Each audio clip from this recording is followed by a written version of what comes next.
Welcome, everyone. We've got a lot of people logging in, so we're just waiting just a couple more seconds for people to finish logging in and we'll get started.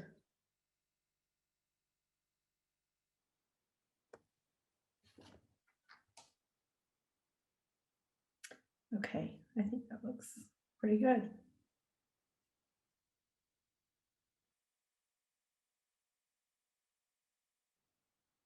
Mayor Niehaus, you are so kind. I look good enough to be on a 1-inch square on Zoom. So thank goodness for Zoom. Thank you. I am feeling better. I am on the mend and getting there. It's kind of a slower process than I like, but all is well. So thank you. All right, let's go ahead and get started. Welcome to all of you. Today is January 25th, 2021. It is the first day of the second week of the legislative session for 2021, and this is the Utah League of Cities and Towns Legislative Priority Committee meeting. My name is Dawn Ramsey, and I serve as first vice president of the League of Cities and Towns and chair of the LPC, and just want to welcome all of you and thank you for participating.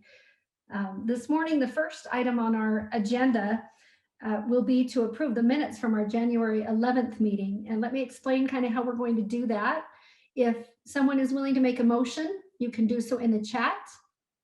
You can raise your hand. You can click the raise hand button, and all of the members of the league staff are keeping an eye. We're going to try to check for any communication we can. At this point, rather than have you unmute and use your microphones, because I can't see any of you, let's have you use the chat. And also that's how we're going to do a roll call. So if you are a voting member of LPC, please let us know your name and where you're from so that we have that on the record. And it looks like we have a motion from Mayor Hale and a second from Mayor Witt to approve the minutes from our January 2020 meeting. So I will ask that all in favor of approving those minutes, please vote in the affirmative in the chat.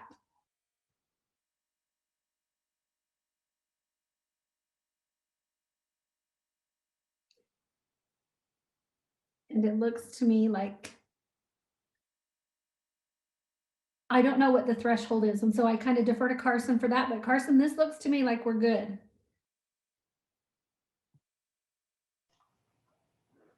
Yeah, that looks fine.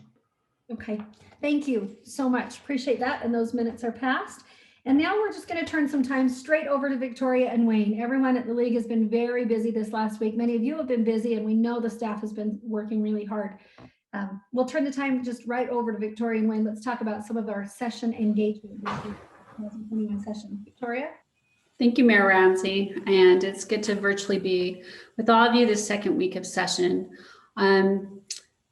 Now is the time. We have been promoting and shamelessly begging all of you to contact your legislators and make sure you have open communication lines with them. And we're starting to see some of these controversial bills pop up in committees. And so again, the takeaways are to make sure you're talking to your legislators.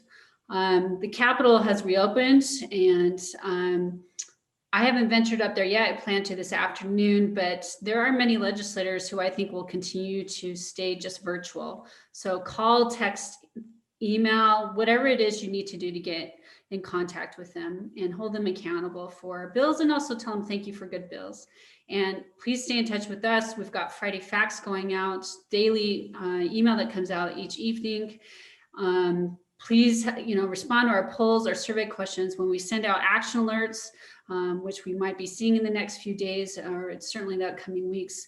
Please respond to those by following up with your legislators and share any intel you have with us. And as always, just keep communicating. The legislature can respect the local role of government, and we can work through some of these issues together. Carson, if you'd go to the next slide. We have been promoting our new legislative advocacy guide in the nightly and Friday Facts emails. If you haven't seen it, it focuses this year on public safety and particularly growth in housing. And so I've got the link down there on the bottom. You can access it on our website. And you can also go to our legislative priorities page under the advocacy button up at the top to find good talking points as these bills come out to legislators. And we encourage you to use this guide, share it with your legislators. We emailed it out to them last week. We will be delivering print copies to them this week, but we think it's a really good resource for everyone. Carson, if you go to the next. And we've put this slide up before, but again, if you don't know who your legislator is, go to the legislative website, click on legislators up there in the top bar, and then you'll see in the menu items, find by address and map. And you can just type in your zip code there and it will help you find your legislator, your senator and your representative. They've got their emails on there. They've got their phone numbers on there. So give them a call. I'll turn over to Wayne to talk about our bill tracker. Thanks, Victoria. Yeah, our bill tracker is live, and so you can take a look at various bills that we're following and the positions that we're taking on those various bills. There's basically a couple ways to get to the bill tracker from our website, so ulct.org. Under advocacy, if you hit that on the main bar, you'll see the bill tracker under the list of options there. There's also a main widget on the main page that says bill tracking just after kind of the primary image. So that's two different ways to get to the bill tracker. And then as you can see, there's kind of 4 different search bars. You can search by how we're monitoring the bill. So hot, watch, monitor, work. You can also search bill type. So if you're looking at House bills or Senate bills, and then you can also search by subject. If you're looking for a specific bill, you can put it in the search engine on the far right, but just for note, you will need to put in 4 digits. So if you're looking for HB 20, you need to put in HB 0020. We'll try and fix that later on, but for right now, if you're looking for a specific bill, make sure there are 4 numbers associated when you put that in the search box. Carson, can you go to the next slide? We've talked about this before, but we're hoping that you as LPC members will coordinate as you vote on positions that we're taking here on bills. So again, we recommend you review the LPC agenda before the meeting, set up a text group or email group with your other LPC members. And then, what we are looking for from you is that we need at least 60% of the attendees to set a position. If we don't reach that threshold, we obviously don't have consensus, so we don't have a position. And so we can, we'll either take a position of support, oppose, neutral, or no position if we don't meet that threshold. And one final reminder, if you are working on specific legislation for your city or town, please let us know here at the League so we can coordinate and make sure that we don't try and trip up your efforts. Next slide. Go ahead and throw it over to Carson to walk you through the voting process today. Thanks, Wayne. Today we'll be using, for taking formal positions, we'll be using the same voting system that we did last time. I'll drop this link into the chat box in just a minute here. But if you are this is only for LPC voting members, and you'll know that if you're a designated voting member on our roster online. So if you're a designated voting member, you can go ahead and I'll type it in here. Go ahead and join us there. You can click on that link and it'll take you to a page and you'll see this slide up right now. Again, this is only for LPC voting members, and we'll do the same process last time where we'll do a quick sign-in slide. I'll prompt that right now. You might have to refresh it. But please, again, LPC voting member, click on that link and type in your name and your city. And I'll just give everybody a minute to do that. Got a couple of responses down below.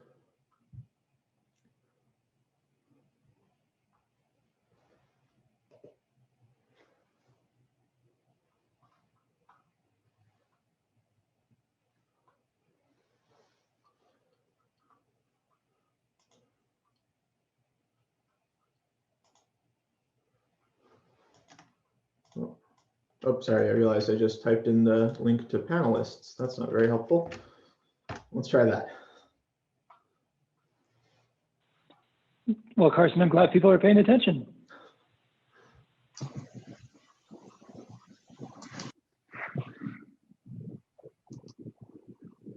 All right, and then this little number here at the bottom, the left number, that is how many people have filled out the form or are participating in the voting. So it looks like we have 44 voters right now, and that's climbing. And Mayor Ramsey, Roger is the league general counsel, as you know. And so Roger will do the math on the fly to make sure we know what the 60% threshold is. All right, we'll give people just another minute or two to finish on this, and then we'll prompt a little test question just to make sure that everybody's is up and running.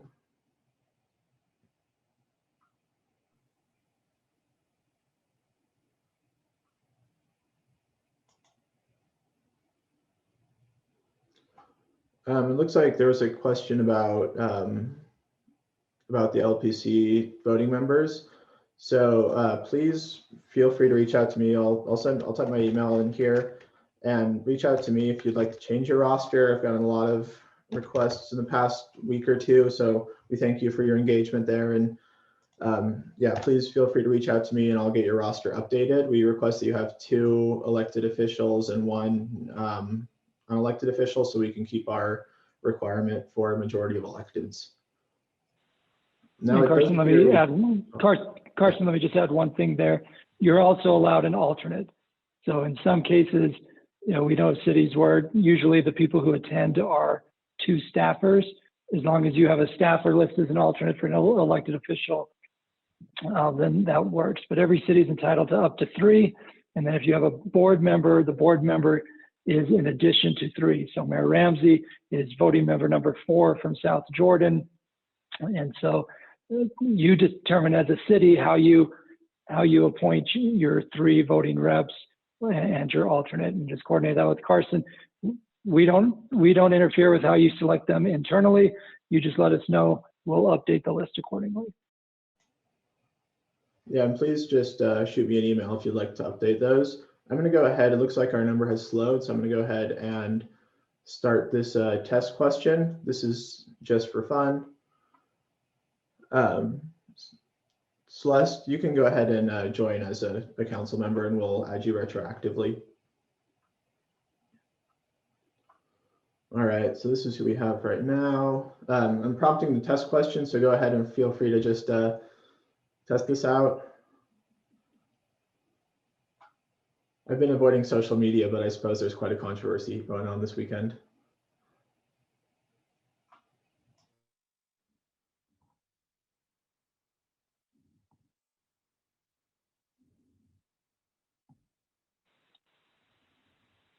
Seth, I actually had suggested using IT as a response, but so I think Seth wins. I thought that was a unique signature for you. All right, since this is just a for fun question, I'm going to go ahead and click this, and then we can see the results. If my computer loads it.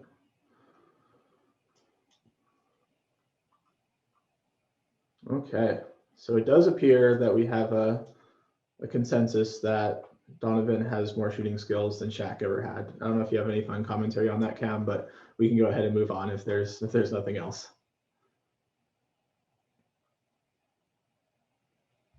So Carson, there's a few comments in here saying they're not seeing how to vote, which obviously you've closed that, correct? Yeah. So I closed that, but for, again, using that software, this is just for voting members. So again, this is just for official positions. This, of course, we do not have an official position on Donovan Mitchell, but yeah, so if you're not a voting member, you won't see that chat box. If you're a voting member and have signed into that page, then you'll see it on there. But again, I closed it so you won't see that anymore. We will do a couple poll questions today, and polls are anybody, whether you're a voting member or not, are welcome to participate in the polls. And those will just be through Zoom. Okay, I'll move on. Thank you everybody for humoring us as we figure out the technology here. Carson, what's our total voting universe? I believe it was 80. 80, that's what, But the system will do the math automatically on the percentages. well, that's good. Okay, that leads me to a question. It says out of 150, do we need to have 60% of 150? Because if so, that's 90. No, the 150 number is just our total, like, that's our ceiling for our software. So that's not how many vote, that has nothing to do with how many people we actually have. It's that number on the left. Excellent. Then we have exceeded the 60% threshold. Yep. And I would encourage everybody to keep open that page, the voter page. I'll drop it again before we actually vote, but I recommend you keep that open. Sorry for not mentioning that earlier.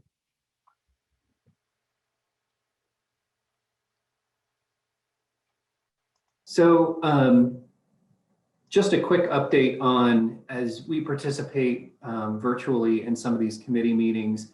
So last time we covered how you can participate virtually. You need to go to the committee website and there will be a link in which it will bring up a Zoom and you can register to participate in the committee hearing remotely. They've also added a sign up for comment option, which you will also see on the committee website. What I've noticed in the committee meetings is that they take those that have signed up through the website first, and then we'll move on to just general public comments when people raise their hand in the meeting. And they have limited some of those comments because they come later on and they're unaware of them. So we recommend that if you plan on commenting on a specific piece of legislation, registering that comment in advance so you can make sure and get on the agenda. Next slide.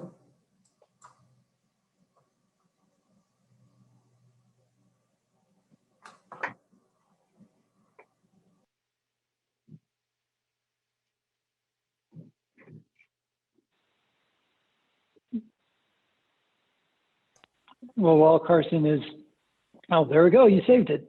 Well done. Victoria, I'll go and get started since law enforcement is first up. Does that work? If I may, Cam, just a second. There's Oh, that's right. Yep, go ahead, Mayor. I'd really like to be able to address before we move on to item 3 on the agenda. And I want to officially welcome Mayor Michelle Randall of St. George. Mayor Randall was put in as the new mayor of St. George City last week. Mayor Pike stepped down and Mayor Randall was appointed to fill his the last year of that term. Mayor Pike has gone to serve in the cabinet of the new administration, the Cox-Henderson administration, and Mayor Randall has been serving as a council member in St. George. She is an outstanding leader and will be an excellent mayor for the city of St. George. So officially welcome to Mayor Randall of St. George City. And now, Cameron, if you want to take it away on item 3 on our agenda and get started with law enforcement, I'll turn it to you. Perfect. Thank you, Mayor, and welcome, Mayor Randall, and congratulations on making history and on making your community a better place.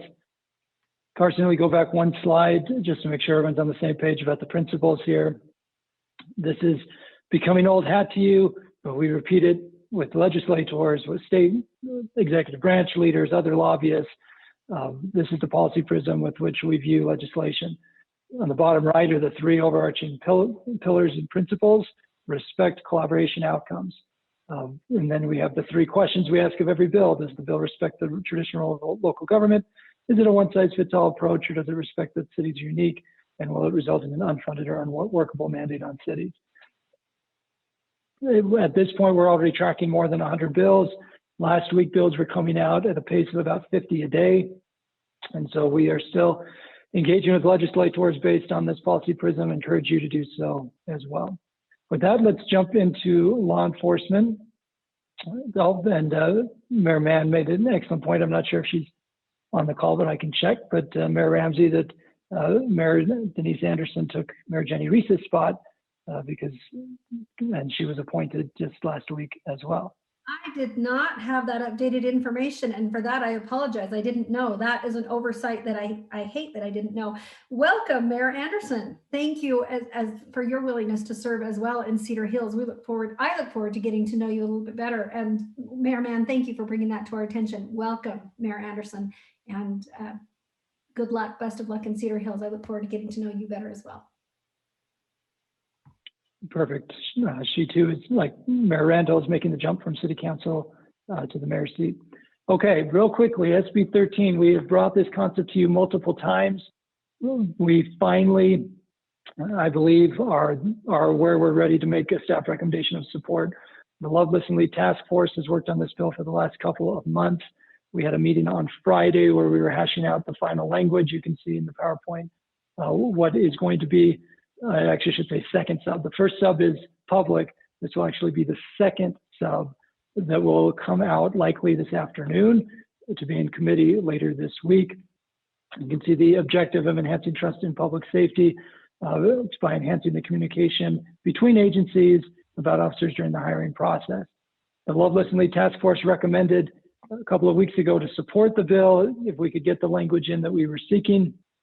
The second sub is going to do that, though we're still negotiating some final language around disclosure and liability protection. The Law Enforcement Legislative Committee met this morning. They too voted to support the second sub of SB 13 based on what we expect it to have. So when we do ratification of the bills at the end, this will be listed as support. I'm going to pause for a second to see if there are any questions in the chat about this bill before I move on.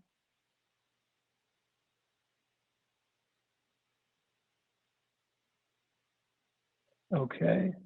So Cam, there is a question in the Q&A. Does SB 13 cover municipal, county, and state law enforcement officers? Yes, it does. So what SB 13 does is it requires any law enforcement agency to communicate with one another during the hiring process. For example, state law right now has a may about providing documents such as the records of discipline and performance evaluations. And so this changes that piece to shall, and then it also adds additional language of the notice to provide, or additional language around required notice to post when there are allegations that are within post's purview. And when you have open investigations and an officer leaves, it requires communication between the agencies about those open communications. Mayor Silvestrini, yep, so the liability discussion, this was a major point of emphasis in the Love, Listen, Lead Task Force. So what we proposed through the task force was to bolster the government immunity language to state that police chiefs and others who are involved in communication between agencies about an officer in the hiring process would be immune from liability in, say, a defamation lawsuit or other things before they'd be immune from that, so they could have candid communication about an officer's disciplinary history and characteristics. We had tied it to the language that currently exists in state law around the when you can close a meeting to talk about the character and competence of an individual. Other organizations thought that language was a little too broad. They in turn suggested improving state law, current state law around what's known as the waiver. So when an individual is going through the hiring process, you can waive some claims based on those waiver forms. Again, trying to ensure that candid communication about an officer. The overall objective here is to prevent an officer from being able to bounce from agency to agency and be a step ahead of an investigation in a previous department. So Senator Iwamoto decided, let's move forward with the rest of SB 13 that's consensus, give some more time to keep working through the disclosure and the liability and the waiver piece, and see if we can get to yes on that. The Love, Listen, Lead Task Force meets again later this week. This very issue came up at the Law Enforcement Legislative Committee again today. Councilmember Myers, privacy, human resources, employee protections. So yes, signing the waiver is a condition of being considered for employment. That is state law. Our task force includes city managers, police chiefs, elected officials, and city attorneys. And so we've tried to have that broad perspective in this language. And again, it's really bolstering the current language that's in code, but where there are some communication gaps, we're filling those gaps. Mayor Silvestrini, does that answer your question for now? Okay. Senator Iwamoto is open to a companion bill that would that would bolster that waiver and immunity language. We're also looking at some grandma language that could be in that companion bill. Likewise, Representative Andrew Stoddard has House Bill 62, which is in the same space, but goes a few steps beyond what SB 13 would do. Major Stevenson from Post has a 4 o'clock meeting with him this afternoon that I'm hoping to be able to join and be able to bring back his proposal to the Loveless and Lee Task Force on Wednesday. And then again, we'll bring everything back to the LPC as we proceed. So Councilmember Myers, simply being investigated could discourage hiring. Again, you would have the communication that there's an open investigation into the officer. Then the hiring agency has that information and can follow up on that information if they see fit. Okay, so again, our recommendation is to support. So when we get to the ratification at the end, it'll be listed as support. Next slide on law enforcement piece. House Bill 22 and SB 38 are 2 bills that the Loveless and Lee Task Force recommended endorsing. House Bill 22 deals with chief medical examiners investigating deaths resulting directly from actions of a law enforcement officer, and SB 38 is about canine policy requirements to ensure annual training both for the dog and for the dog's law enforcement handler. These 3 bills all fit within the scope of work for the Loveless and Lee Task Force, which is to ensure trust in public safety. And so the task force unanimously recommended supporting all 3 of those bills. House Bill 22 and SB 38 are already starting to move through the legislative process and had interim committee hearings. SB 13 did as well, but it will, obviously we'll have a second sub now with SB 13. The Loveless and Lee Task Force also defined the criteria that you see on your screen around bills related to data collection, of which there will be several this session, most of which are still being drafted. So you can see the list of questions here that we want to be addressed before passage of any mandates around data collection. And then, as I mentioned before, our task force will be meeting through the session, and then we as league staff are actively coordinating with the Law Enforcement Legislative Committee. I was on their call this morning, and I've got an update on some of their issues on the next slide. But before I leave this slide, are there any questions about either the 2 bills or the data collection criteria?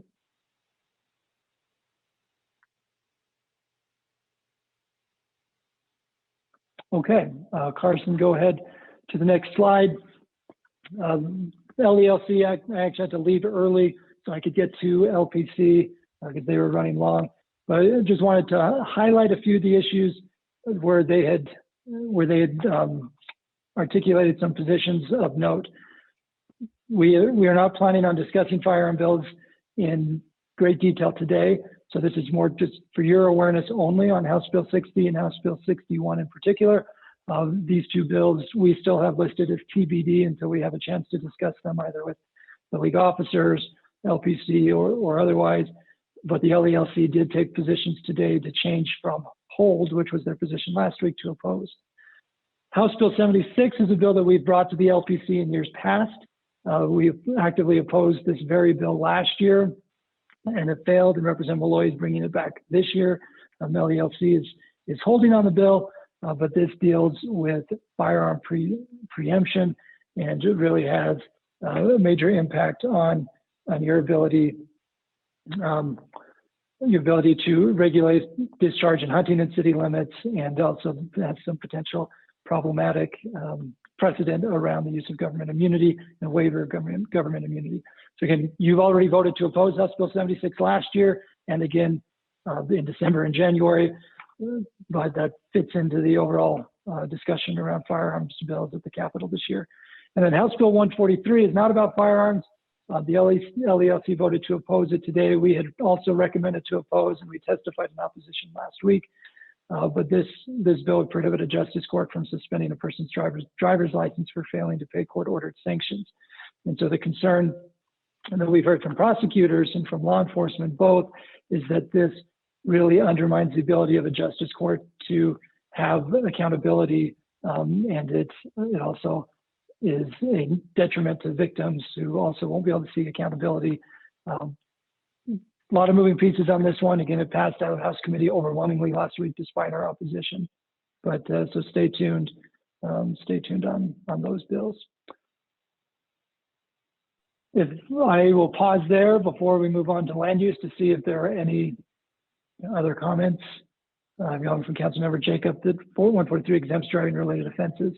But the scope of House Bill 143 does make it difficult to hold individuals accountable for court-related sanctions. So that's the big ticket item, and prosecutors, both at the city and county level, have been raising concerns about it.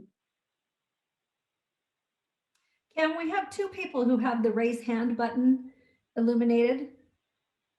Clint Morris and Shane Scott both have, and somebody else did, but it just went off. All right, it looks like Clint Morris just went off. I don't know if Shane Scott has a specific question. If so, Shane, I don't know if you want to put it in the chat, just making you aware. It looks like some of those are coming off, but Mike Caldwell has his hand up now. President.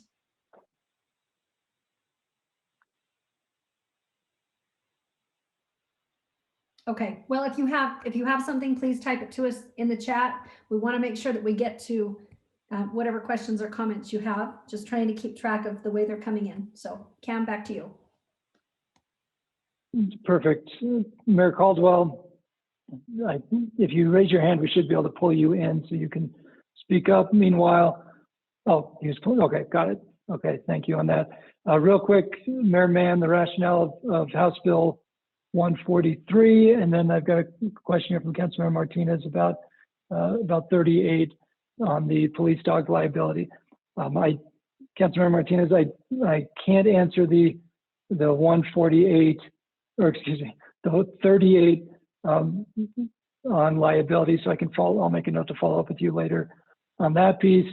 The rationale on 143, Mayor Mann, is the rationale for the bill sponsor is he would prefer to see justice courts and law enforcement use warrants rather than the suspension of a driver's license. So I have not had a chance to sit down with Representative Malloy yet, but plan to in the next few days. So then there's also a question about firearm bills and the nexus to cities and towns. Part of the reason we listed them as TBD is because historically the league has taken positions on firearms related bills when they overlap with public safety. And that's why I wanted to make you aware that the LELC had taken those positions, but that at this point, we're still TBD until we've had a chance to talk about the policy. So with that, I will turn it over to Victoria Mayor Ramsey to talk about the land use bills. Great, thank you. All right, thanks, Cam. And we've had a couple of comments in the chat. We would just encourage everyone to use the chat instead of the Q&A. And if you do chat, you'll see in the box, it will say to whom you are chatting, and just choose panelists and all attendees so everyone can see the questions as they come in. So thanks, everyone. HB 82. So we have been talking about this bill a lot and working with Representative Ward. He came and presented this 2 LPCs ago. And we continue to talk with him. So he is now working on a substitute for this bill. The substitute, to my knowledge, is not public. It's something we discussed with him on Friday. So I'm going to go through what the bill, as it's public right now, does and will continue to do in his proposed substitute, but then also what he is proposing to change in the substitute. So again, the bill and the proposed substitute would amend the single family limit to remove the phrase unrelated. It amends building code to distinguish internal ADU from duplexes. It enacts a loan guarantee program for loans related to internal ADUs. It would prohibit a homeowners association from prohibiting internal ADUs. And then it also prohibits a municipality from enacting restrictions on internal ADUs, including size, street frontage, total lot size, and parking. And that including is important. It means that list with street frontage, total lot size, and parking is not exclusive. Those are just some examples of what we could not restrict. He is now proposing a substitute to us. This bill he plans to have in the House Business and Labor Committee on Friday. So we're working off that timeline right now. The significant change in the proposed working substitute is that he would mandate that all cities allow internal ADUs in any single family residential zone as a permitted use. So the current bill says that if you allow internal ADUs, then they are a permitted use. This is a step further. It doesn't matter if your city currently allows ADUs, it would mandate that you allow internal ADUs in the single family residential zones within your city. The bill also authorizes a municipality to require one additional parking spot. So his current bill does not give any flexibility in parking. This would say we can't regulate parking, but that we can request or require one additional spot for an internal ADU. It also clarifies that internal ADUs are only within the existing footprint. And it's our understanding this was his intent all along, but we think we have some language to help with that clarification. So he was not intending that homeowners could extend their basement footprint or make their garage larger to create these internal ADUs.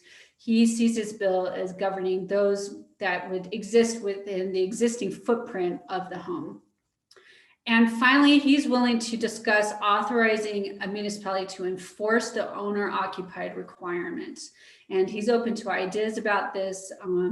One of the ideas that we are discussing the most is some sort of lien authority, so that if the owner no longer lives in the home where the internal ADU is, then the city can enforce that requirement through a lien. And Representative Ward seems open to that. So one other thing, there are rumors that leadership, Representative Val Peterson, is working on a more intrusive ADU bill. We have not been able to get details on that. All we know is we keep hearing about this potential bill coming from Representative Val Peterson. From our last meeting, the LPC position was opposed on this bill. And so I see a couple of comments have come in. So Mayor Fulmer, that's nice. Representative Ward's providing some flexibility, but I still feel he should leave the management sides of ADUs to individual cities. This has to do with care of roads and related costs. So thank you, Mayor. And then Lynn Pace and Sandy, Representative Ward has fundamentally changed the concept of the bill. It was originally drafted to make sure ADUs are permitted in any zone where cities choose to allow ADUs. Now he is doing an outright preemption of local land use to mandate ADUs in every single family zone. That's a huge policy shift. And that is correct. His mandate has gotten much bigger from what's currently in the bill to this proposed substitute that he's been discussing with us. And then Ken Leatham asked, does the amendment still restrict a city's ability to evaluate and assess impact fees? So his bill has never touched on impact fees. And there is currently no language in the current bill or from what we've seen, the working substitute that changes impact fees in relation to ADUs. And then Mayor Niehaus in Moab asks, is there a limit on the number of internal ADUs? Yes, his bill contemplates that one internal ADU. So that's all the city would have to allow. Does this assume that one home gets one ADU? So again, if you're in that single family zone and you're a homeowner who wants to do an ADU, you would be able to do one internal ADU under his home because the state would mandate if you're in a single family zone, then you as a city would have to let that homeowner do that. And then Mayor Caldwell asks, as long as prohibition on ADU regulations is broad, I don't see how we can support that. Thank you, Mayor. And Bill Kobig, can an ADU be used as a short-term rental? We are trying very hard to make sure the definition of internal ADU excludes short-term rentals. And that is also why we have asked for the enforcement mechanism to ensure the owner occupied. Ken Leatham, how does this bill treat the definition of family home, non-related persons in a single family house? So again, he changed in his original bill and plans to continue in the substitute to change that single family limit so that the statutory basement, or that's not a good phrase in this particular discussion, but the minimum that a city can limit of people living in a single family home no longer contemplates necessarily just unrelated people. And so that does change in the original bill and in the substitute.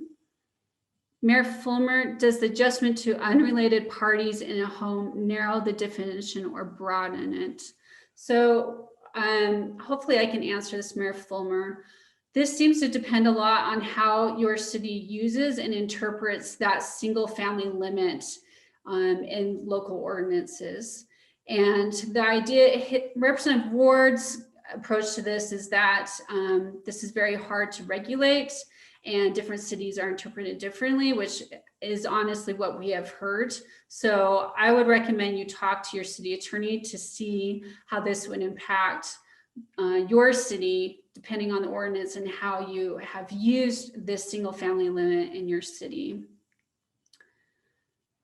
Aaron Wells, does the substitute still change the definition with unrelated and amend the building code? Yes, it still amends the building code. My understanding is that he's not changing anything from his original bill to the substitute. About the amendments he's making in the building code, he's still making them though. And yes, that single family limit is still removing the word unrelated. What caused this bill to be created? From Matt Packard. So Representative Ward feels strongly this is a solution to the affordable housing crisis. He sees this as an easy step for cities to take. And that he really doesn't see the difference between a large family who lives in a home, has a lot of teenagers with cars parking, that there's not a difference from that to the teenagers and the kids have all moved out, and now this older couple wants to rent their basement and have people living with them. So he sees this as an affordable housing effort. Sean, I agree with Lynn's concerns, but appreciate Representative Ward working with us. If we can address the concerns of cities that have a large number of illegal STRs and second homes, we might be able to craft a compromise. And Representative Ward is talking to us, although he has expressed his primary effort is this mandate. And whether or not we can get on board with that, that's why we're here discussing this with you. Matt Diaz, appreciate the hard work of staff. The bill seems to be getting better. We're wary of the land use preemption.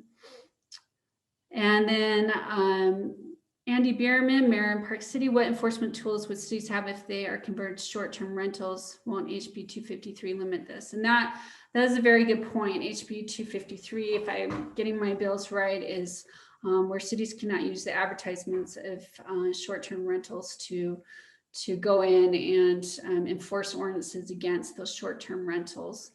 So again, we've tried to approach this from the owner-occupied requirements and the definition that he has in this bill, but that is a concern to continue thinking about.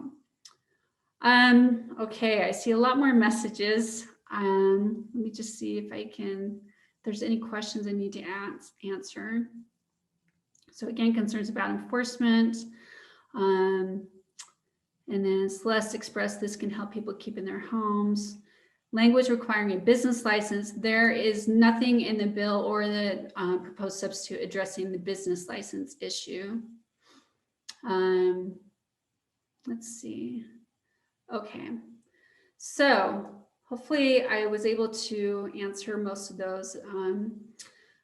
We are still, so again, the LPC took a position of opposed at the last meeting. Unless there is a motion here to change that, we will continue with the opposed. And from the answers I'm seeing or the questions I'm seeing in the chat, it seems like there is at least some sentiment out there to stay with opposed. So now, Mayor Ramsey, I'll turn over to you. I see a motion from Celeste Myers to support, and also another one from Amy Anderson to oppose. So I'll let you go there. Okay. The intent was to take these votes at the end, but we can vote on this specifically right now if that's. Yeah, Carson confirmed that, but now that we have a motion in front of us, it might be easier to do that on this bill. Carson, I'll let you jump in.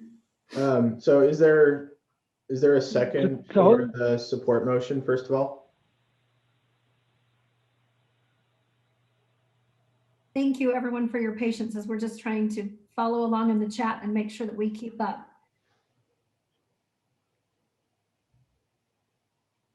So at the risk of stepping on Roger's toes, as General Counsel, Roger.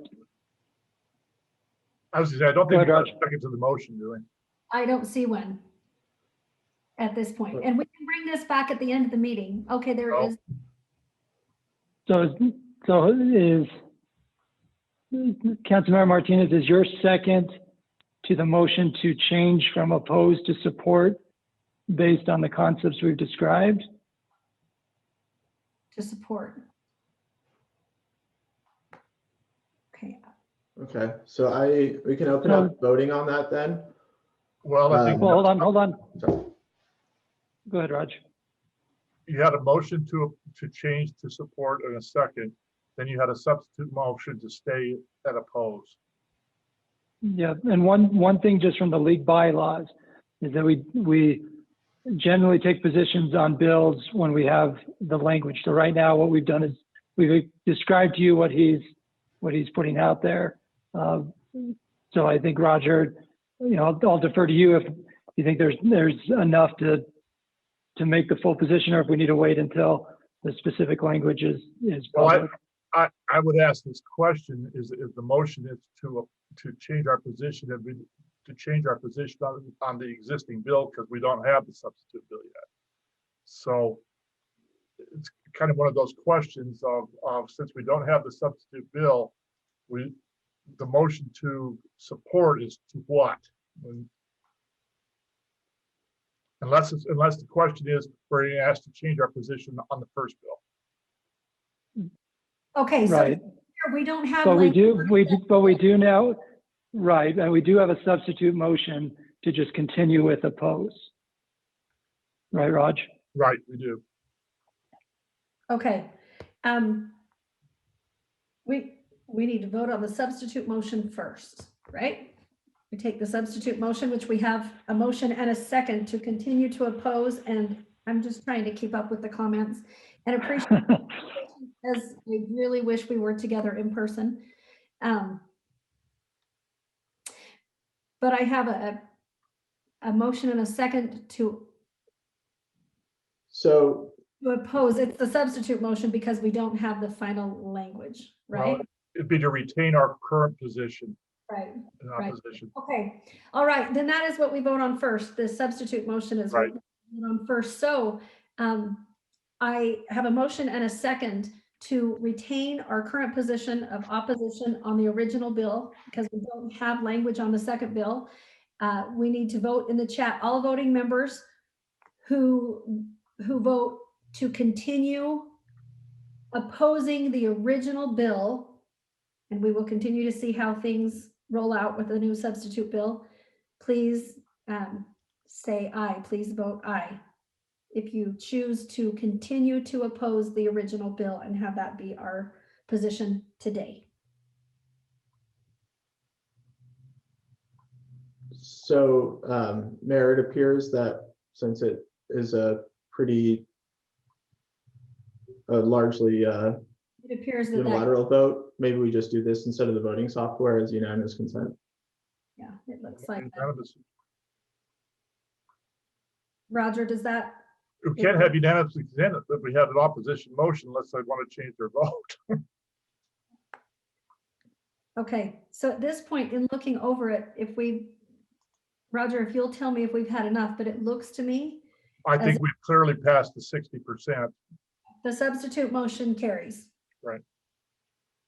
Okay. Okay, so for now, thank you, each of you, for your participation in this. We will continue to maintain our stance of opposition on that original bill by Representative Ward, and we will continue to work on this and look forward to the language of the new bill, the substitute bill, when it comes out. Until then, we're going to maintain our stance and turn it back over to Cam. And one thing I'll add, the feedback in the chat room is really helpful, and Victoria, well done answering all the questions. That helps us as we go back to Representative Ward to say, here are the areas of concern and areas of potential consensus. So that's been very helpful direction. Victoria, I'll give it back to you, but I just wanted to say thank you everyone for your comments there. Sure, thanks, Cam. Yes, that is very helpful. We will take that message back. As I mentioned, this bill is going to be, or at least Representative Ward told us it would be in House Businesses and Labor on Friday. So these are some talking points to talk to your legislator about, and there have been a lot of points, good points raised in the chat as well. You know, again, we've had a lot of cities adopt ADUs under SB 34. That local ordinances are local for a reason, and it's because each of you have unique circumstances that you're trying to tackle for the existing homeowners and future residents. And that this state mandate really does seem to intrude on those pillars that we use when we're looking at bills to respect the role of local government. And depending on the uniqueness of your town, especially if you're one of those university cities or recreation areas, this could really be a challenge to balance your community needs. And that's one of the top concerns we heard is parking. So these are great points that you can take back to your legislators and talk to them before that committee meeting on Friday. So Carson, if you would go to the next slide. So this is the committee that we expect to see the bill in on Friday. And if these are your legislators, please reach out to them and help them understand the issues.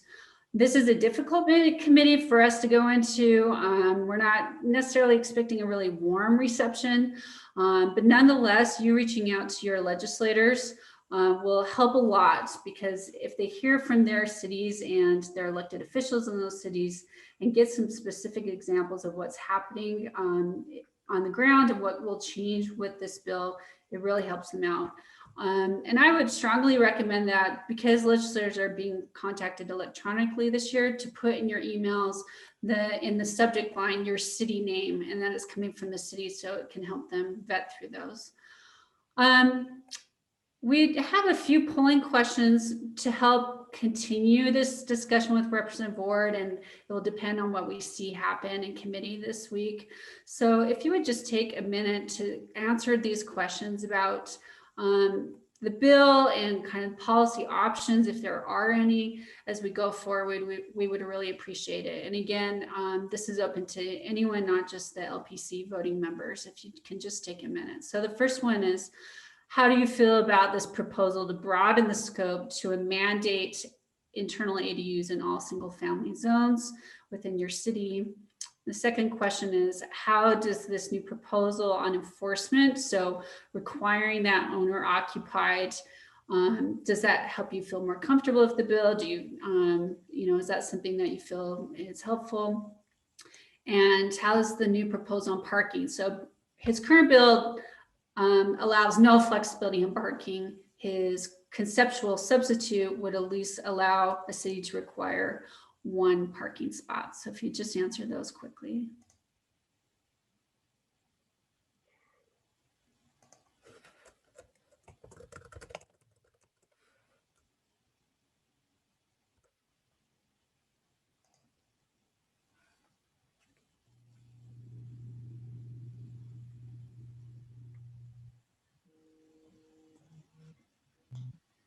All right, just give 10 more seconds and then we'll wrap that up.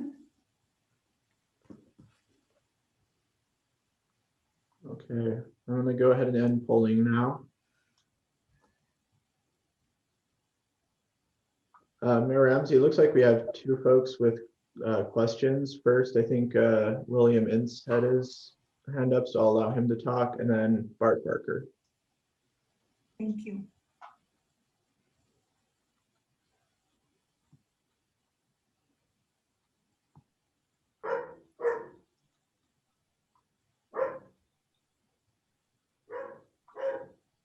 So if either you two would like to speak, you are now able to.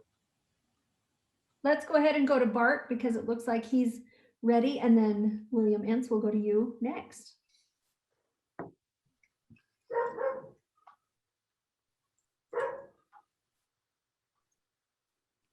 Sorry about that. I've been trying to catch up here a little bit. Are we talking about HB 98?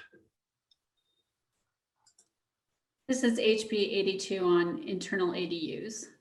Oh, ADUs. Okay. I don't have anything specific to add, except that I am very concerned about the parking issue. All of our municipalities, to my understanding, have approved ADUs as a strategy for affordable housing, but the idea that they want to preempt local government's ability to protect their residents' property rights is a great concern for some of our elected officials.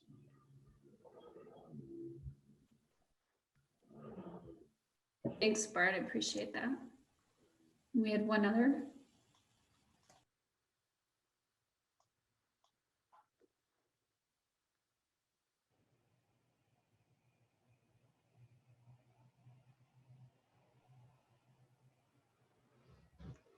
Okay, well, sometimes the raise hand button gets moved, bumped automatically. Let's go ahead and move on. And then if you have any comments, okay, it looks like he's unmuted.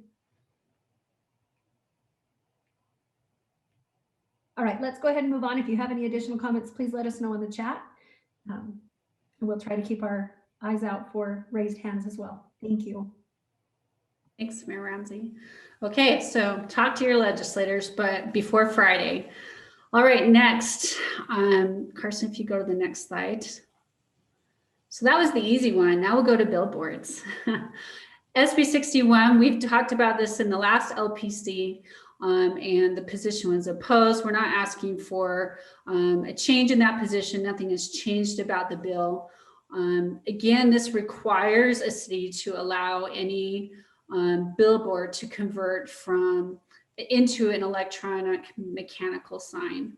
It also puts really tight restrictions on curfews when that sign has to be turned off. And if a billboard owner is successful in challenging a city about conversion, the city has to pay attorney fees. And it also amends the brightness of these signs. So I won't get into a lot of detail about that. However, we do have a meeting with the industry this week and we're still trying to get confirmation if this is coming from one particular sign company or if this is industry-wide supported, but we want to raise this for all of you so you can keep it on your radar because these can be difficult discussions up at the legislature. Okay, and I'm seeing some chats in there. And let's see, Lenara should still allow restrictive covenants to govern to protect right to contract. And let's see. Yeah, this is fundamental land use law. And Mayor Caldwell oppose. So we will keep working on that. Carson, if you would go to the next slide. So again, this is a really good reminder. Think about the billboards in your community and then help legislators think about those billboards. Send them pictures. Let them know what's going to be electronic now if this bill becomes law. Often we think about just the tall signs on I-15, but billboards are everywhere throughout your cities. And then if you go to the next slide, Carson, and I see some more comments. Does Center Sandal have a specific sign in mind? Not that I know of. And Paul Larson, we have non-conforming billboard in our historic downtown area that would be extremely intrusive to convert. And that's a great example to share with your legislators. So here's some more talking points to your legislators. Please take these and these really great specific examples because I think that's really what drives it home for legislators. This is a bill that violates our PRISM because it's a one-size-one-fit-all approach, and billboards come in a variety of sizes and locations in your city. Again, this is unilateral. Every billboard would be allowed to convert no matter where it's located. SB 61 makes it really difficult to regulate lighting intensity. And I think it's helpful to let legislators know that this can be disruptive to redevelopment efforts, that acquiring these billboards, especially when they convert to digital, can be 4 or 5 times more expensive than in their original state. And so if you have examples, I've heard there was a development effort just right off I-15 when you enter into Salt Lake City to redevelop some of that property, but the expense of buying out those billboards was so prohibitive that the plans to do the redevelopment had to be redone around the billboards. And billboards already really do enjoy a lot of protection in state law that you don't see necessarily in other industries. So help legislators understand that. A few comments. So let's see, Sean Guzman in St. George, don't forget that many billboards are adjacent to residential areas. And yes, this will affect people living and potentially, you know, those residents' property value living right by those electronic billboards. Cliff Stryken says, seems problematic to enable them to keep the other sign. We have some specific signs that would be a problem. Again, take those examples to your legislators. And then Seth Perrin, Francis Gibson reported today to a few of us that he has heard this bill is in part response to cities monetizing their own billboards. Therefore, he's concerned about cities taking advantage of their own local land use, but not allowing the same for billboard companies. Any insights from the group? I had not heard that, Seth, so that's very helpful. And if any cities have been dealing with that, please let us know so we can have a good discussion about that. Victoria, can I jump in here real quick? Seth, I'm going to ask you a follow-up question to see, and you can answer it in the chat if you can.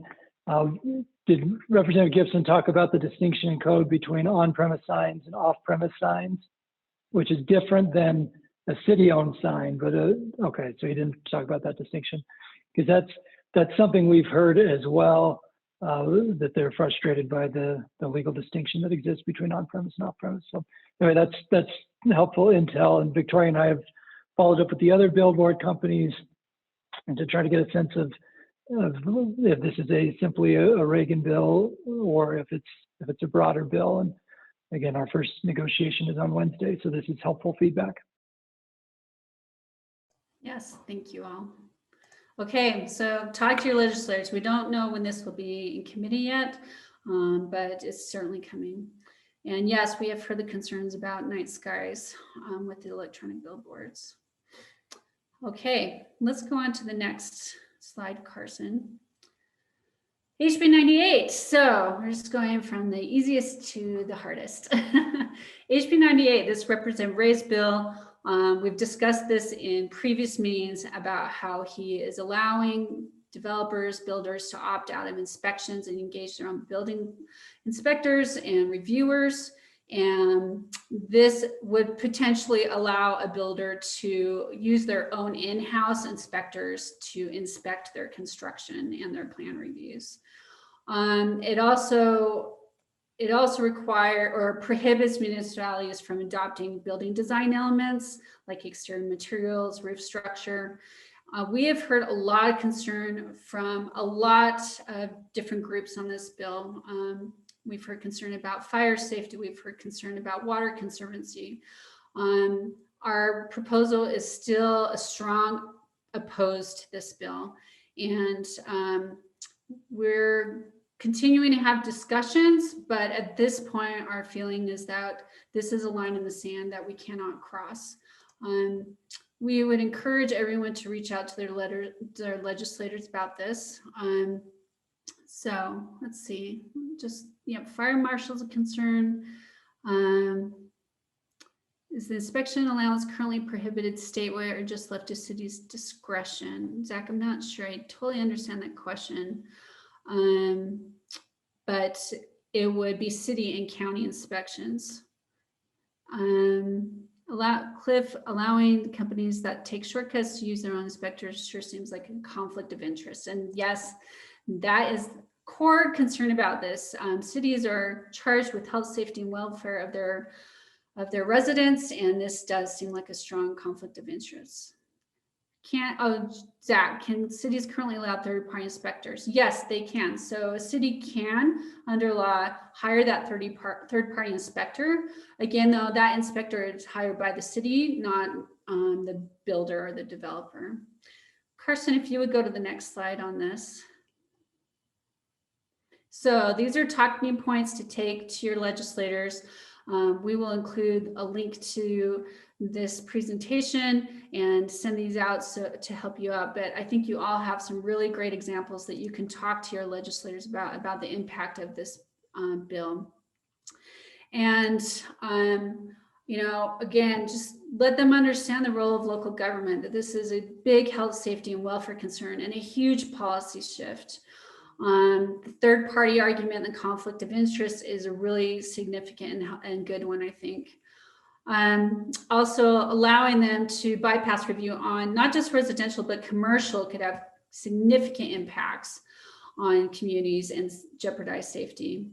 Again, the city will be left with all these issues long after the builder is gone. So if the builder has done poor construction, the resident, the neighbors, and the city are going to be dealing with that. Again, the design tools element, you know, help them understand that cities use design elements to work with water conservation, reduce long-term maintenance for owners, and those kind of things. I also think it's important to help your legislators know that we're committed to do our part to address concerns for affordable housing, because the builders are taking this to some degree as an argument that cities are making affordable housing or housing affordability more expensive, that they're holding up projects, they're charging these fees, and there's really not correlation between why they want this bill and the affordable housing efforts. Again, cities can get third-party contractors, but we've heard a lot of cities have a hard time getting those third-party reviews out because there's so much demand, and so even those third parties are having a hard time keeping up. And then let them know if you're meeting your those inspection and review deadlines. Let your legislator know we are on top of this. If you're not, what you're doing to change it, but help them understand this impacts all cities. And those of you who are on top of it, legislators need to know that this bill is going to have other long-term consequences other than just you know, getting up through a city bureaucracy as a legislator may see it. Let's see, Councilman McKay, this bill has been assigned to Senate Business and Labor. I don't know that it's on an agenda yet. I don't think it is, but that would be the committee that it would go to. Or I'm sorry, House Business and Labor. Let's see, I've missed a lot of comments, so I apologize. We will get you a copy of these talking points. Is it felt that this bill is directed to HB 374 limited enforcement, no desired effect from Kurt Ivey? Let's see. Are there any PR efforts, this from Adam Lenhard, PR efforts planned to bring awareness of this bill to the general public? At this point, we're focusing all of our advocacy by talking to our allies on this bill. As I said, we are still talking to the Home Builders Association, but at this point, we are at a standstill probably.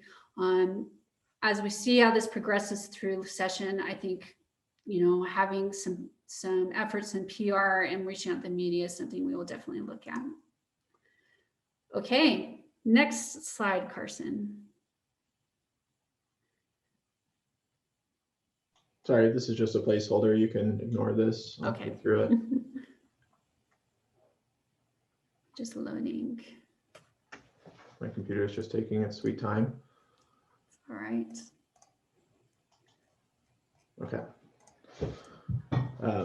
So I'll just hop in here on the Commission on Housing Affordability update. The commission last met, I believe it was 2 weeks ago now, and they did have a draft bill, but they also discussed a number of other concepts that they want to see within the draft bill.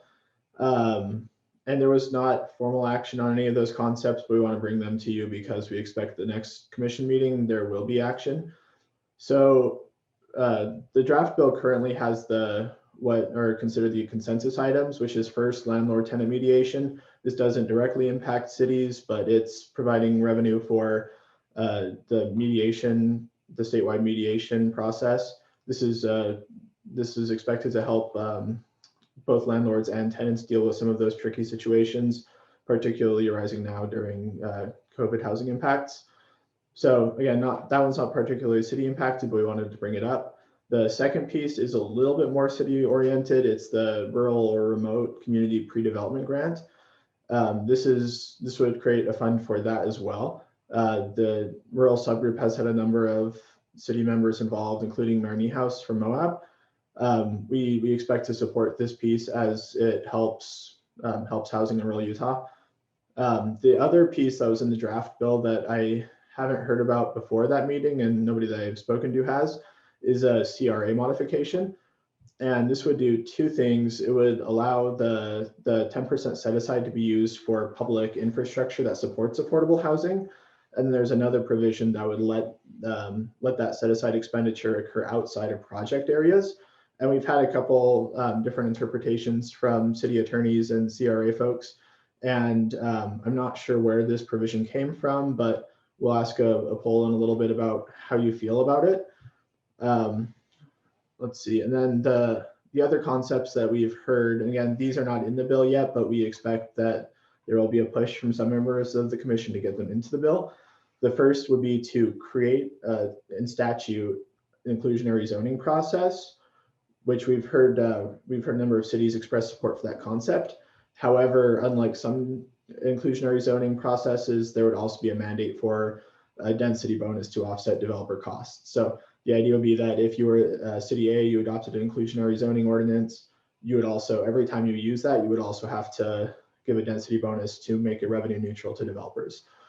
The next concept we've heard would be requiring a city to, before they received a project support from GoEd or tax incentives from GoEd, they would have to submit a plan for how they would accommodate workforce housing within that project. We haven't heard a lot more details on that front, but that's the high level process we've heard. And then requiring cities to create a separate account for each development fee and then split that to the state auditor. We've heard this a number of times throughout the year. The land use subgroup's been discussing it. They haven't taken a formal position on it, but we expect them to try to work this into a bill. There'll be a couple other fee bills that we'll discuss later, but the idea is to create a closer nexus between what cities collect in revenue from building and development fees and what they expend in revenue for development fees. We're currently very concerned about that approach, as we've heard from a number of LPC members. And then the final item that was kind of tacked on to the last meeting was expanding the number of SB 34 housing menu items that a city has to adopt. Currently, all of cities of a certain size, and you should know if you are one because we've reached out to you constantly. But all of those 82 cities have to have at least three approved housing strategies in their list of menu items. If they have a fixed transit infrastructure, they have to have 4. Senator Anderegg briefly pitched the idea of increasing those numbers from 4 and 5 respectively. So again, that's kind of where we're at. I'm going to open up a poll in a moment here, just kind of to take your temperature on these different items so that we can provide feedback to the commission. And then feel free to ask additional questions in the chat. All right, you should all see the poll now.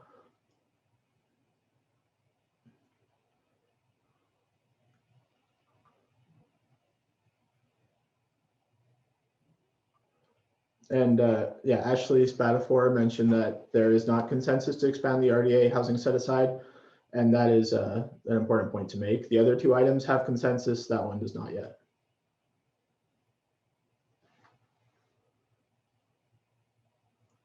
Oh,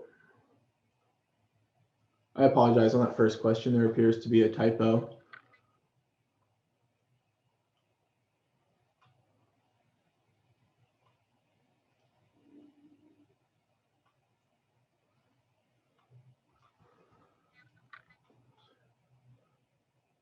So we'll read that question response with the knowledge that there was a typo. If your city supports that, you can type supports the enabling RDA housing funds to be spent on infrastructure projects. You can send that to us in the chat or reach out to me separately.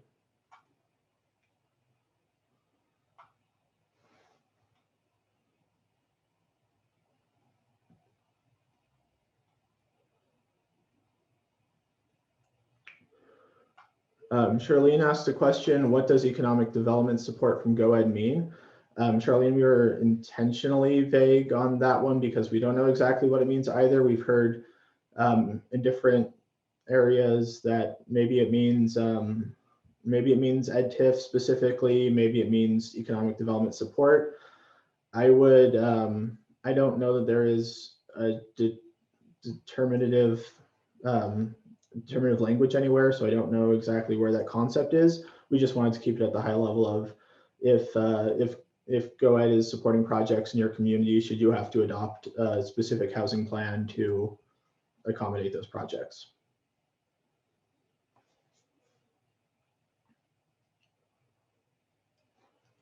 All right, I'm going to go ahead and close the poll. Again, if you have any additional feedback, we'll look through the chat box and collect all of that. So thank you for your feedback.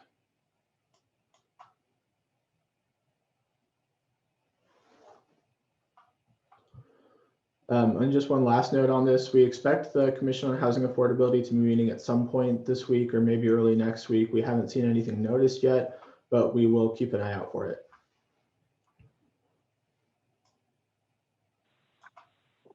Carson, can I just jump in here real quickly?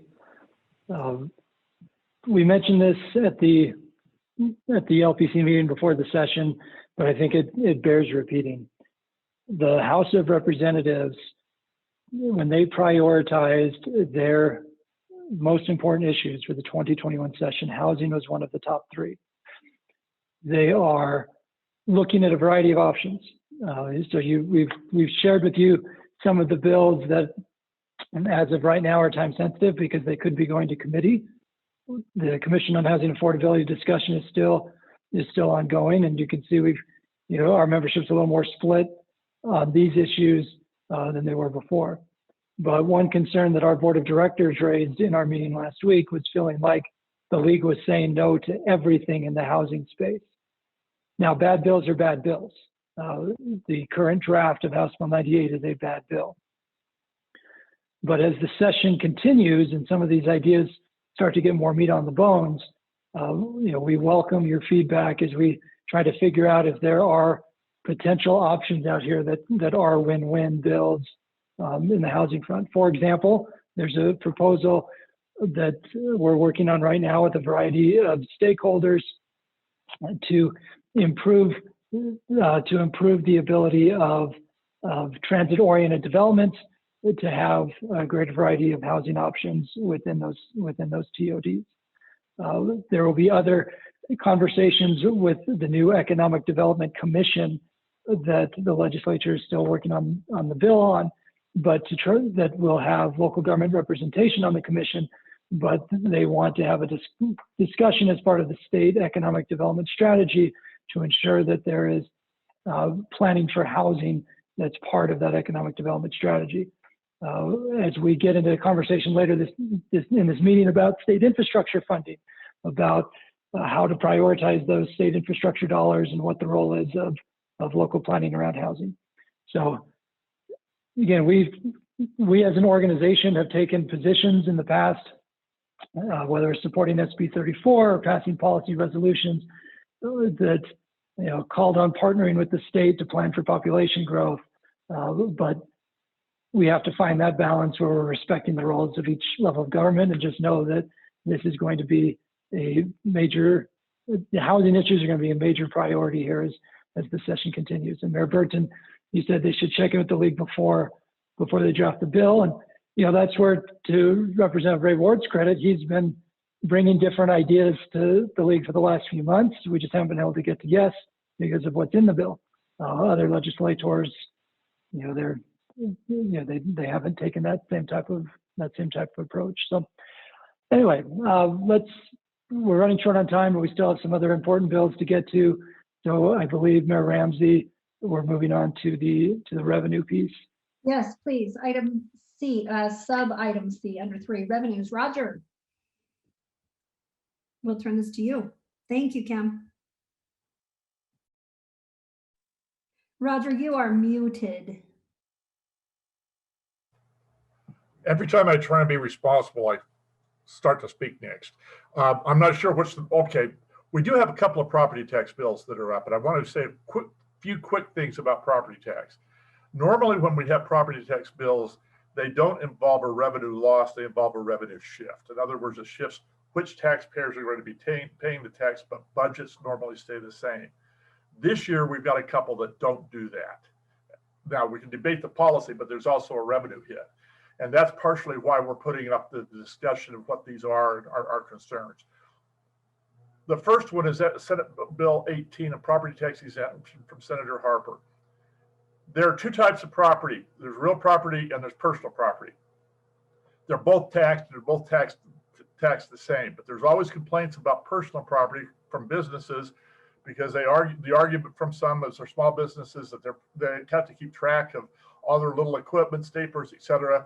Well, that may or may not be true depending on the business, but also depreciating those same items too for income tax purposes. But there's been a constant pressure to exempt some of that property from taxation. 20 years ago, the people passed a constitutional amendment that said personal property that had an inconsequential revenue impact could be exempted. That was the level was parked at around $7,500 of value. Has been increased to $10,000. So there's been an exemption for that amount of money. Also, things have been made much easier by the counties for that to be exempt. Senator Harper has taken this bill to a new level. He's proposed changing it from $10,000 to $50,000.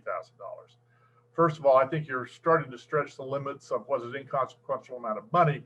But besides that, now it also doesn't have a shift. He basically changes the calculation of new growth, so it's a revenue loss.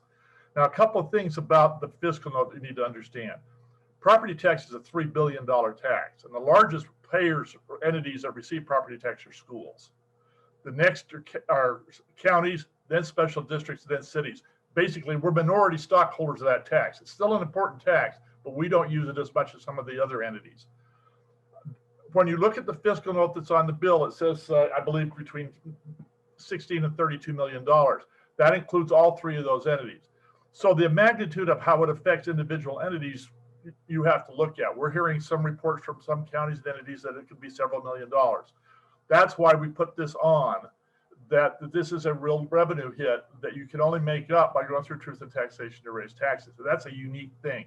Plus the policy, I think, is very debatable. Bear in mind, your largest taxpayers in the state are primarily personal property. All your utilities are largely personal property. Refineries are largely personal property. They're not the ones pushing for this bill. I don't want to say anything about that, but they're also receiving this additional break. So that's a summary of what the concerns are with SB 18. Wayne and I met this morning with representatives of the School Board Association because, frankly, to deal with property tax, you sort of have to have a unified front from all of the property tax holders. Frankly, by ourselves, we're not going to stop or pass one of these bills. It's collectively, what does everybody say? This is on the school board's radar screen. The counties don't like it. We don't like it. So this is one that I think there'll be a unified front on. So we wanted to make you aware of that. Our staff recommendation on this bill is to oppose that. The next one, wait for the slide to come up.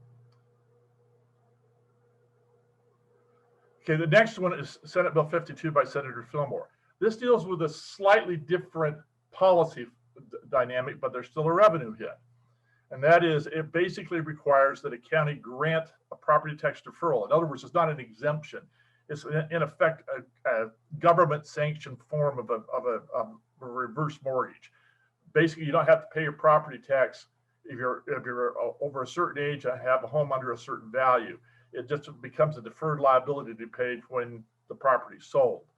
And it provides an inflation adjustment.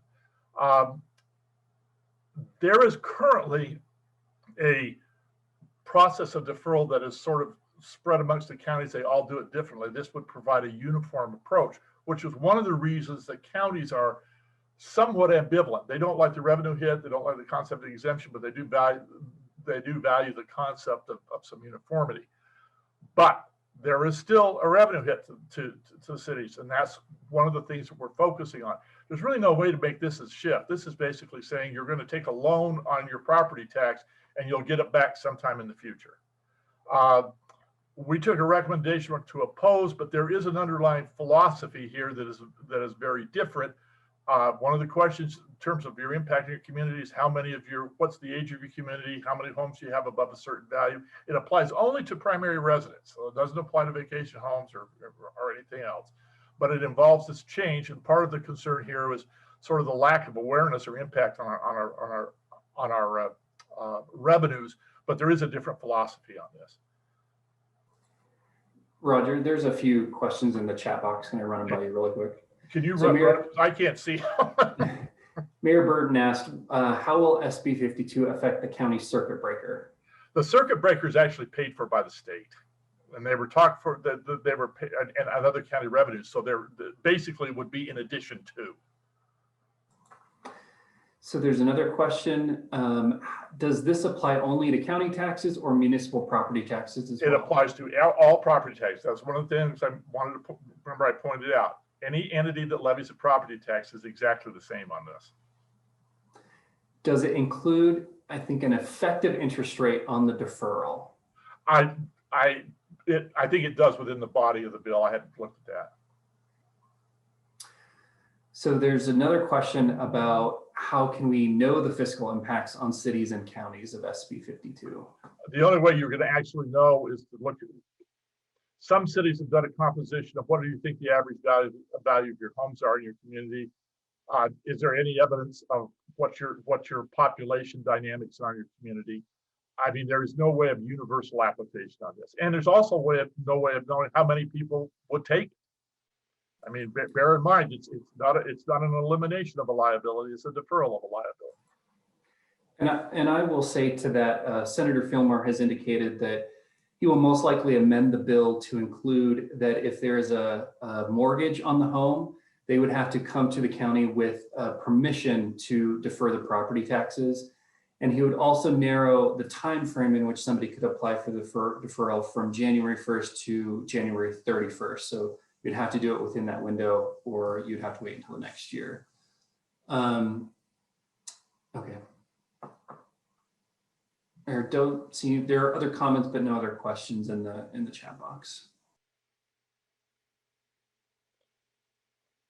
What the next one coming up is. Also, we wanted to let you know, we've mentioned several times, there are discussion about legislation on fees. And on this particular issue, we know there is a bill coming from Representative Brammer. We have some basic concepts, but it has not been made public. And the basic idea is that fees would be much more tied to actual use, costs, and limitations, which generally surround fees, but this would impose a much, I would argue, more restricted definition. But one of the things we're concerned about is it only applies to local government. It doesn't apply to the state. In our discussion with Representative Brammer, we indicated there would be a willingness to look at the structure of fees. There needs to be a rationale if it involved everybody. And our indication to date is it does not. So we're waiting for the bill to be made public. We've talked about it for several LPCs in the past. It's an issue of concern, not that we're asking for a change in fees, but more that we want to understand what the philosophy is and that it's universally applied to everybody, state and local governments. Cam, anything you want to add to that I've missed? No, just stay tuned. Once the bill's public, we'll share it. But I do think it's important for you as city leaders to be having this conversation with not just your legislators, but with your county and local districts as well about these revenue bills. And one of the challenges with fees is when they start moving to the arena of being substitute for taxes. I'm not going to argue that there's always challenges on those, and there's a debate on the philosophy, but that's part of what generates this discussion.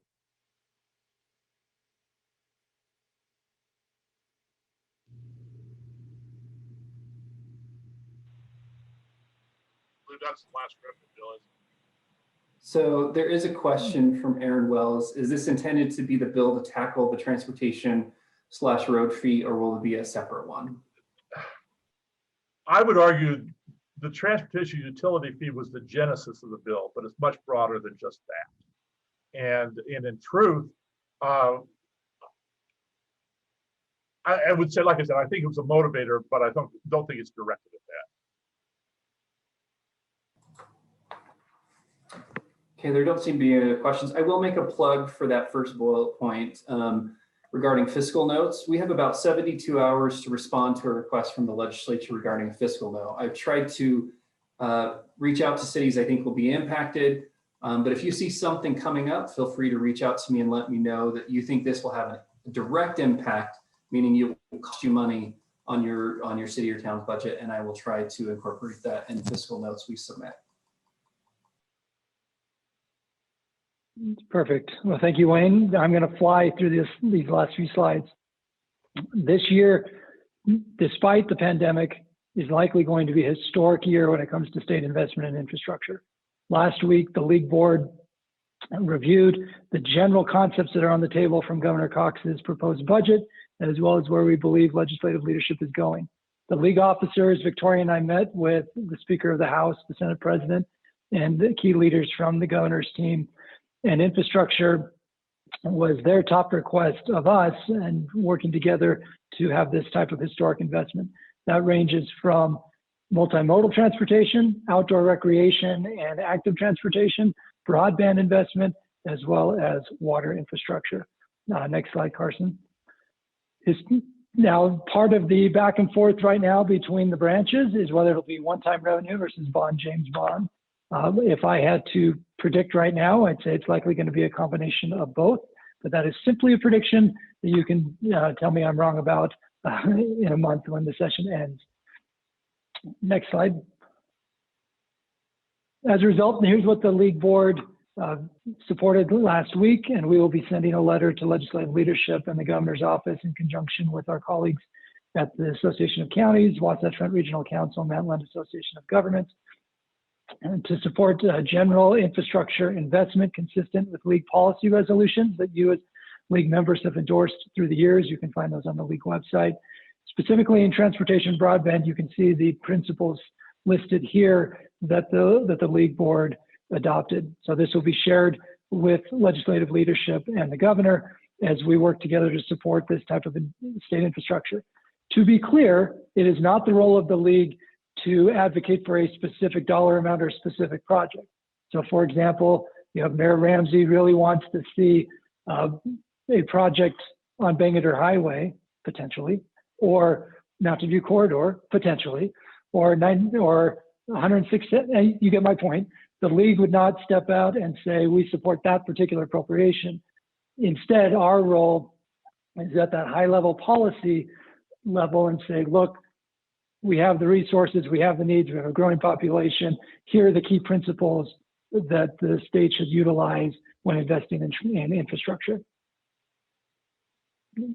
As we get more information, we'll share it with you so that you can have those conversations with legislators as well.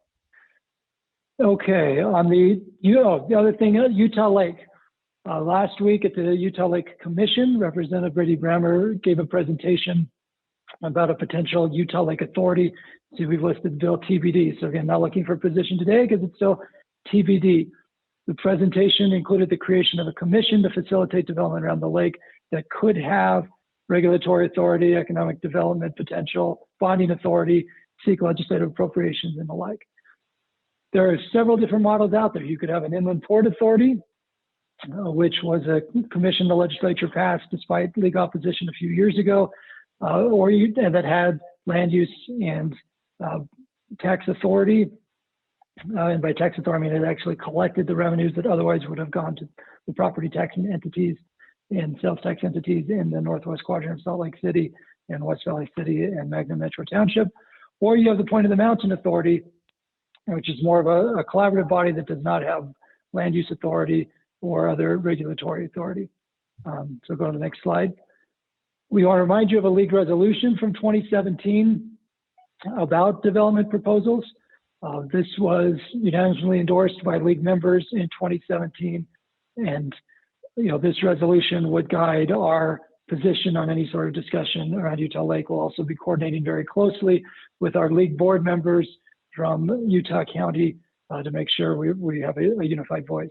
That key piece at the end of without their consent. So if the cities and Utah County and others all work together with the state and build a process that they can support that would be consistent with this league resolution from 2017. So I just wanted to put that on your radar as another potential big issue in 2021. So Dave Bunker from American FARC, or maybe, do you say American FARC and Spanish FARC, or is that just a Spanish thing? Anyway, we have still not received a copy of the draft bill.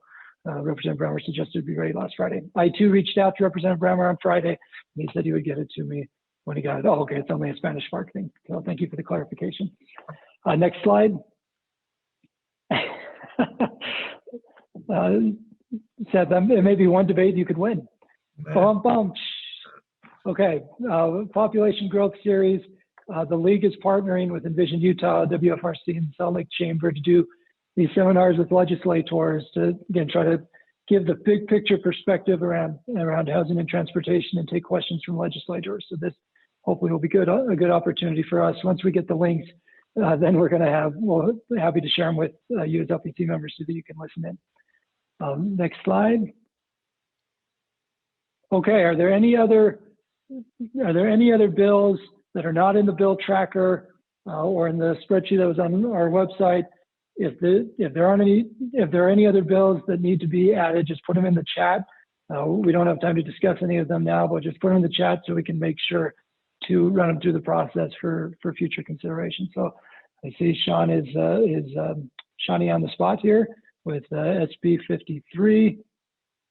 But if there are any other bills that you want to get on the radar, now is the time to just throw them in the chat and we can look into them. So Victoria and Mayor Ramsey, I'll give it back to you so we can do the staff ratification. Oh, Paul, yes, Senator Owens' bill. I have the talking points for it, but I don't yet have the draft. So yep, we'll keep an eye out for that bill too. Okay, thanks, Cam. So that wraps up all the bills that we wanted to get on your radar. We really appreciate all the input we've received. These are the positions that we are looking for ratification. Again, some of these like SB 61, HB 98, and now HB 82 were voted on previously, but we've added some new bills there. And so these are the recommended positions, and all the others in the bill tracker. Those are bills that haven't we don't have time to cover them all, so they haven't risen to the top. These are the ones at the top. We want to make sure we're headed the right direction. And so we'd be looking for this body to ratify those positions. Thank you so much to all of you working so hard. We appreciate your help and your information and helping us understand. And thank you to everyone who has participated. I know it's hard to have our discussion and to do some debate and to do this over chat, but I appreciate technology and all the effort that's gone into making sure we can still get this important work done, even this way, in a way that we work to maintain safety. And so thank you for working with us and being patient.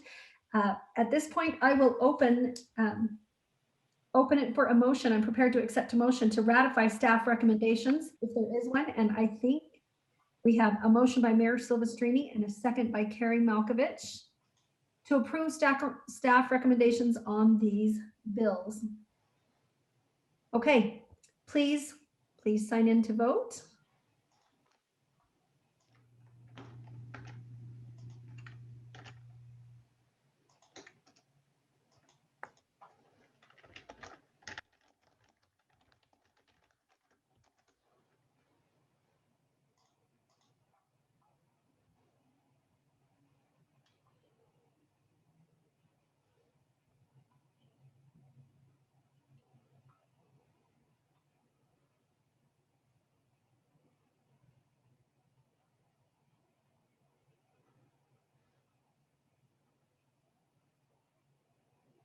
Okay, I will leave it to Roger to tell us when we have reached our threshold. But You're there.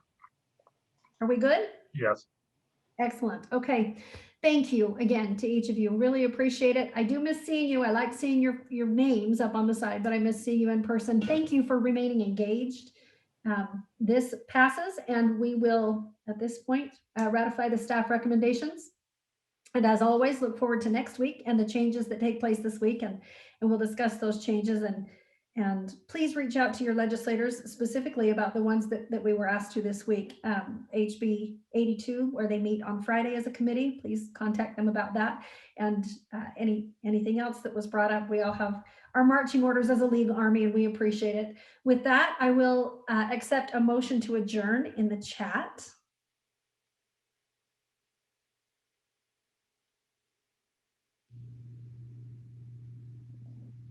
All right, we have a motion to adjourn and a second a couple of times. Thank you. We're not even going to vote. This LPC meeting is adjourned. Appreciate all of your efforts and look forward to seeing your names on my screen next week. Thanks, all of you. Have a good week.